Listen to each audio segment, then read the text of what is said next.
Hi guys, welcome to my channel English with नवीन।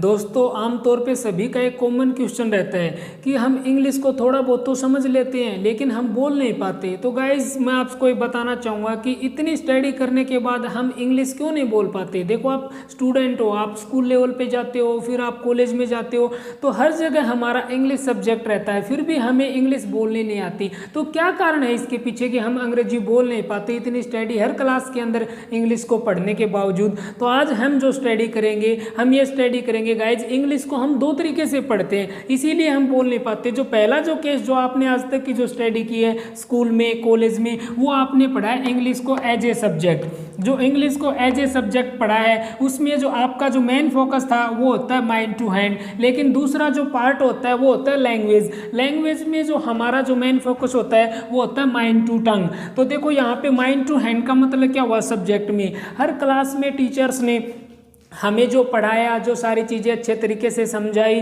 हर जो complete जो process 1 साल तक चलता है, हम सीखते हैं अच्छे तरीके से, टीचर्स को फॉलो करते हैं और फिर हमारे एग्ज़ाम में उसको हैंड से लिख देते हैं। तो जो प्रोसेस चलता है वो चलता है माइंड टू हैंड और हम अगली क्लास में पहुंच जाते हैं। सेम प्रोसेस चलता रहता है हर क्लास के अंदर। हम नेक्स्ट क्लास में जाते हैं तो फिर हम उस चीज़ को अच्छे से स्टडी करते हैं, उस स्टडी के बाद हम एग्ज़ाम में हैंड से लिख देते हैं। तो हमारा जो मेन टारगेट होता है वो होता है माइंड टू हैंड। लेकिन जब आप इंग्लिश भाषा, अंग्रेजी बोलने की बात करो तो वहाँ पे जो भी कुछ आपने सीखा उसको आपको mind to tongue, mind to tongue means mind से आपको उस चीज़ों को समझना है और तुरंत अपनी टंग पे, अपनी जुबान पे लेके आना है। तो यहाँ पे जो प्रोसेस होता है वो होता है माइंड टू टंग। लेकिन आपकी जो स्टडी आपने स्कूल में की है, कॉलेज में की है, उस स्टडी आपने सीखा इंग्लिश को एज ए सब्जेक्ट, तो आपका जो मेन टारगेट वहाँ पे था वो था माइंड टू हैंड। उसमें लेकिन आपने एक काम किया है गाइज, आपने क्या है, कलेक्शन ऑफ वर्ड्स। आपने बहुत सारे वर्ड्स को इंग्लिश में सीखा है। ऐसी बात नहीं आपको इंग्लिश नहीं आती, सिर्फ आपको इंग्लिश बोलनी नहीं आती।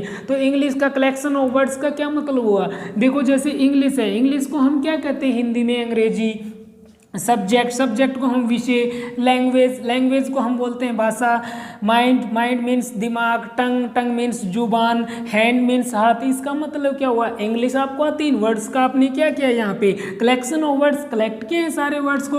अब इन्हीं वर्ड्स को आपको यूज करना है लैंग्वेज के अंदर। कैसे कि जो भी वर्ड्स आपको पता है आपको स्पीकिंग में लेना है, आपको उनको तुरंत माइंड टू टंग पे लेके आना है, क्योंकि लैंग्वेज में जो मेन टारगेट आपका होता है वो होता है माइंड टू टंग। तो इसीलिए जो भी वर्ड्स आपने सीखे हैं इन वर्ड्स का आपको अभी यूज करना है। देखो, आप अंग्रेजी क्यों नहीं बोल पाए, उसका मेन कारण है बैन ऑन स्पीकिंग। जो सब्जेक्ट की जो स्टडी हम करते हैं हमारे स्कूल में, वहाँ पे हमारा रहता है ban on speaking. Ban on speaking means teachers हमें स्कूल में हर क्लास में जब हम बैठते हैं, हम स्टडी करते हैं, तो टीचर्स हमें बोलते हैं be silent please, keep quiet, क्योंकि हमें बोलने तो दिया ही नहीं जाता। तो हमारी जो टंग, माइंड टू टंग, ये प्रोसेस ही नहीं चलता। कहाँ पे, जहाँ पे आप स्टडी करते हैं स्कूल में, कॉलेज में, तो वहाँ पे आपका रहता है बैन ऑन स्पीकिंग। लेकिन जब आप लैंग्वेज की बात करो तो लैंग्वेज में यहाँ पे राइटिंग से कुछ मतलब नहीं है, तो यहाँ पे आपका होगा बैन ऑन राइटिंग। तो ये एक मेन डिफरेंस है गाइज। आपने स्टडी की है सब्जेक्ट की, आपने लैंग्वेज सीखा ही नहीं है अभी।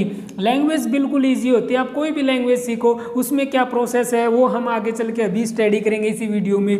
तो आपने आज तक जो स्टडी की है वो की है इंग्लिश को एज ए सब्जेक्ट। अभी आपको क्या करना है गाइज, अभी आपको सीखना है इंग्लिश को लैंग्वेज, इंग्लिश को एज ए लैंग्वेज, अंग्रेजी बोलना सीखना है आपको। तो इंग्लिश बोलने के लिए हमें क्या चीज़ें चाहिए, हम कैसे इंग्लिश बोल सकते हैं। जैसे जो आपने अपना टारगेट कंप्लीट किया, आपने सब्जेक्ट की जो स्टडी की है वहाँ पे स्कूल में, तो वहाँ पे हमने अपनी हर क्लास में पास हुए हैं, डिग्रियां, सर्टिफिकेट हासिल कर ली, तो सब्जेक्टिव केस हम पढ़ चुके हैं। अभी आपको सीखना है इंग्लिश लैंग्वेज, अंग्रेजी भाषा आपको सीखनी है। तो अंग्रेजी भाषा, इंग्लिश लैंग्वेज, अंग्रेजी बोलना सीखने के लिए हमें सिर्फ 2 चीज़ें चाहिए। पहला तो होता है गाइज एटमॉस्फेयर, माहौल, एटमॉस्फेयर उस चीज़ का माहौल, और सेकंड होता है हम उस चीज़ की करते हैं प्रैक्टिस। अब देखो प्रैक्टिस, अब कोई भी लैंग्वेज आपको सीखनी है, जैसे कोई भी लैंग्वेज, अब हमारे आस पड़ोस में माहौल किस चीज़ का है, हम उसी चीज़ की प्रैक्टिस करते रहते हैं, हम बोलते हैं और अच्छे तरीके से हम बोल पाते हैं। क्योंकि देखो, आप जिस भी स्टेट से हो हिंदुस्तान के अंदर, तो वहाँ पे लोकल लैंग्वेज भी होती हैं, तो वहाँ के जो लोकल होते हैं वो अच्छे तरीके से बोलते हैं, क्योंकि वहाँ पे एटमॉस्फेयर, जैसे कि हमारे हिंदुस्तान में हमारी जो मेन जो एटमॉस्फेयर किस चीज़ का है, हमारे पास एटमॉस्फेयर हिंदी का, हम सारा दिन हिंदी बोलते रहते हैं, तो हमें हिंदी बोलने में कोई प्रॉब्लम नहीं होती। ऐसे ही इंग्लिश लैंग्वेज है, अंग्रेजों के पास क्या है, वहाँ पे एटमॉस्फेयर है, तो उनके बच्चे बचपन से ही बोलना स्टार्ट करते हैं। और लैंग्वेज सीखने के लिए सिर्फ क्या चीज़ें चाहिए गाइस, दो चीज़ें होती हैं, listening and speaking. Listening and speaking, listening and speaking. देखो एक छोटा बच्चा कैसे सीखता है, आप देखो आपको इंग्लिश सीखने के लिए उस छोटे बच्चे की तरह जैसे आपने हिंदी सीखी है, सेम वही प्रोसेस से आप इंग्लिश सीख सकते हैं। आपने बचपन में अपने पेरेंट्स से, अपने आस पड़ोस में, अपने गांव से, अपने कोई भी जो हमारे आस पड़ोस में, शहर में, देश में जो माहौल है हमें वो मिला, हमने एटमॉस्फेयर, माहौल, उसको हमने सुना। पेरेंट्स, बच्चा 2 साल तक का जो बच्चा है पहले वो सुनता है और उसके बाद वो बोलने की कोशिश करता है, तो स्टार्टिंग में तो वो हिंदी में भी अटकता है। तो वो सेम प्रोसेस हमारा इंग्लिश लैंग्वेज के साथ है।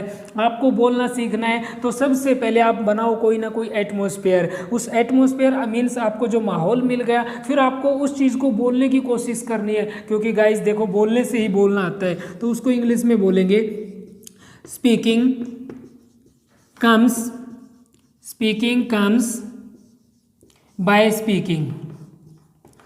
Speaking comes by speaking. देखो गाइज कोई भी काम है उसी काम को करने से आता है बोलना। अब देखो आपको लिखना कैसे आया, लिखने से। तो राइटिंग कम्स बाय राइटिंग। पढ़ाना कैसे आता है, कोई भी टीचर सारी स्टडी करने के बाद क्लास में जाता है, टीच करता है, तो वहाँ पे पढ़ाने से आता है, टीचिंग कम्स बाय टीचिंग। खेलना कैसे आता है, खेलने से, प्लेइंग कम्स बाय प्लेइंग। दौड़ना कैसे आता है, दौड़ने से ही, रनिंग कम्स बाय रनिंग। अब तैरना कैसे आता है, तैरने से ही आता है, तो स्विमिंग कम्स बाय स्विमिंग।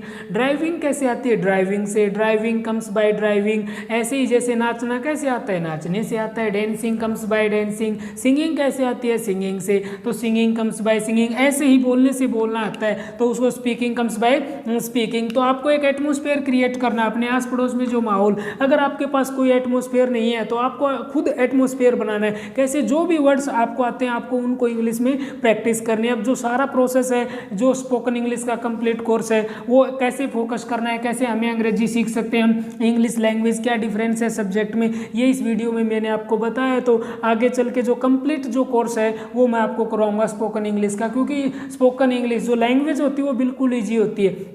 जैसे कि आपको पंजाबी सीखनी है तो पंजाब में कैसा एटमॉस्फेयर है पंजाबी का, आप पंजाब में जाते हो, वहाँ पे आपको एटमॉस्फेयर मिल गया, तो उसके बाद आप 5 महीने 6 महीने वहाँ पे कोई जॉब करते, वहाँ पे स्टे करते हैं, तो आप इजीली पंजाबी बोल सकते हैं। लेकिन जब सब्जेक्ट केस की बात आई, आपको पंजाबी लिखनी हो, तो आपको पता है पंजाबी कितना हार्ड, उसके लिए आपको लंबी स्टडी चाहिए। तो जो हार्ड काम था वो आप करके आ चुके हो। सब्जेक्टिव केस हमारा हार्ड होता है, लैंग्वेज बिल्कुल ईजी होती है, एटमॉस्फेयर और उस चीज़ की प्रैक्टिस। इसमें फर्स्ट होता है लिसनिंग एंड स्पीकिंग।